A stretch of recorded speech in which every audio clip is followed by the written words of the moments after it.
Hello boys and hello girls, welcome to Amazing Atheist World.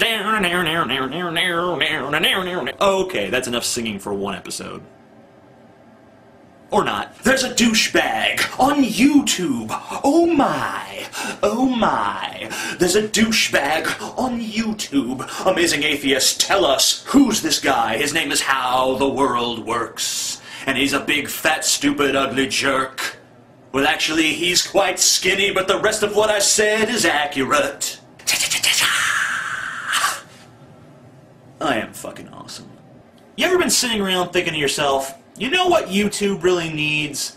A guy just like SXE Phil, only really, really conservative and without any jokes. The correct answer is no! You have never thought that. No one has ever thought that. There is absolutely no demand for any such thing. But that hasn't stopped How the World Works for giving us a supply for a fictional demand. I want you guys to take my hand as I embark on a magical journey through one of How the World Works' videos. The cheapest car the world has ever seen is now being brought to India for $2,000 per car, which will bring prosperity to millions and millions of poor people. Guess who's upset? The environmentalists.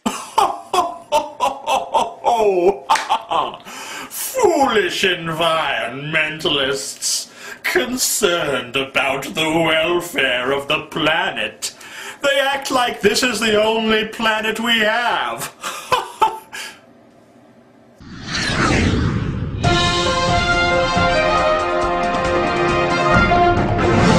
Damn, boy, you got you some George Lucas shit going on there. The Austrian man Joseph Fritzl, who was accused of raping his daughter thousands of times and locking her up in a cellar with her children that he fathered with her, leaving some of the children to die, is now going to be punished, get this, by being put in a 12x16 cell with television, computer, music, and a pet if he wants one, funded by the taxpayers. If you look behind me, my studio apartment is around 12x16, and I don't have time or can afford a dog right now. So what you're telling me is if I go to Austria, rape someone 1,000 times, lock her in a cell, and kill her baby, the government will pay for my television, pay for a dog, and allow me to live in a bigger home. That's European justice for you. Fucking European scum! Don't they know prison is to punish people, not to rehabilitate them?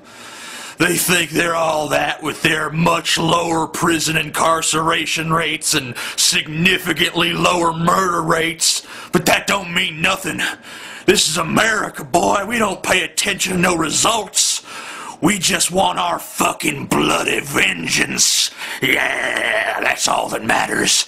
I don't care if the murder rate quadruples. Doesn't matter none to me as long as we're punishing them criminals.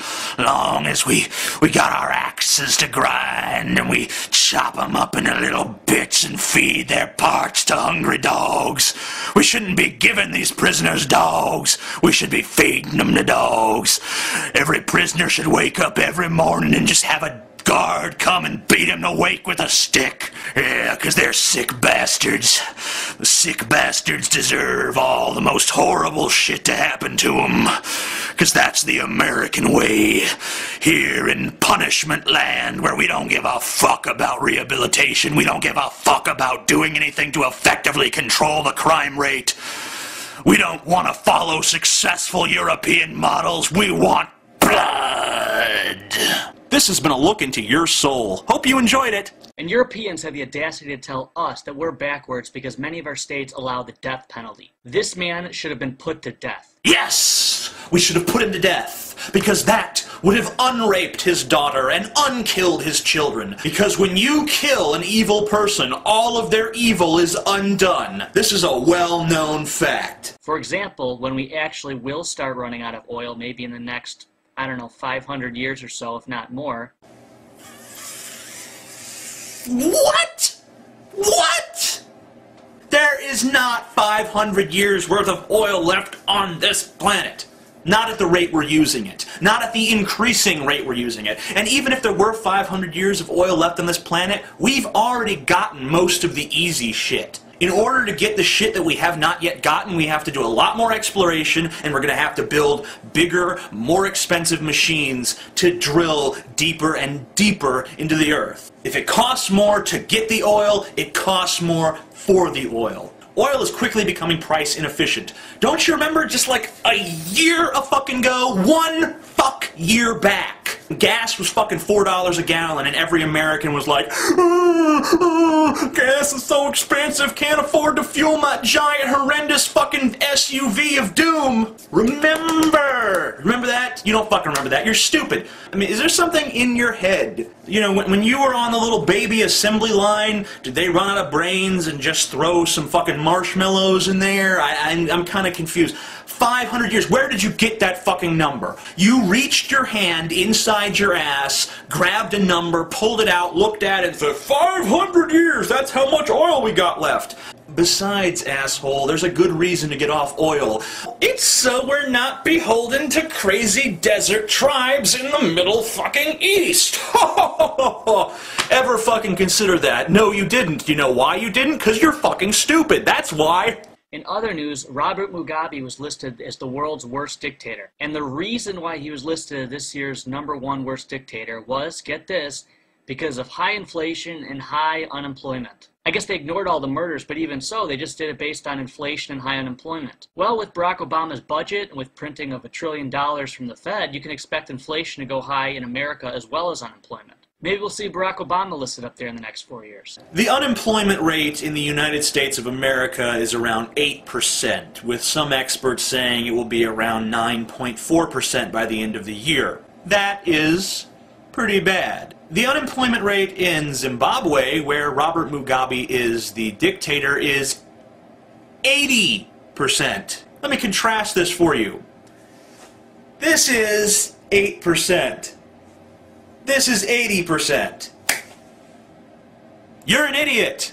Any fucking questions? In international news, China is now having Marx the Musical. That's right, Karl Marx the Musical. Yeah, I guess Karl Marx deserves a musical. His ideology only created the greatest famine in world history and killed 100 million people in 80 years. You know, I have to point out that communism isn't the only ideology that Marx inspired. He also inspired social democracy, which is a fairly successful mode of governance and is used by many successful countries to this day. And lastly, the Tata Nano, a car that only costs $2,000, is going to be released to India. It will provide cars for millions of people in India that could not afford one until now. That's going to allow millions of poor Indians to transfer goods and services to poor places that desperately need it. And this will uplift the standard of living for millions, unlike what Karl Marx was able to do.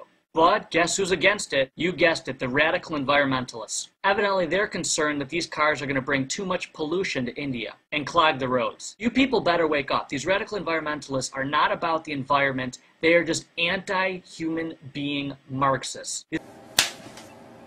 I think we've heard just about enough. I agree with you that there is a bit of hypocrisy to American environmentalists who probably drive around in cars themselves, getting all butthurt when Indians start driving cars. But on the other hand, being concerned about the environment doesn't make them anti-human Marxist scum. I'm scared. Marxism, regardless of what it may have actually inspired, was intended as a pro-human philosophy. It's about taking power from the few and giving it to the many. And as to whether or not it has ever worked or could ever work, that's up for debate. You cannot just take the worst examples of something and say, oh look, this is a bad idea.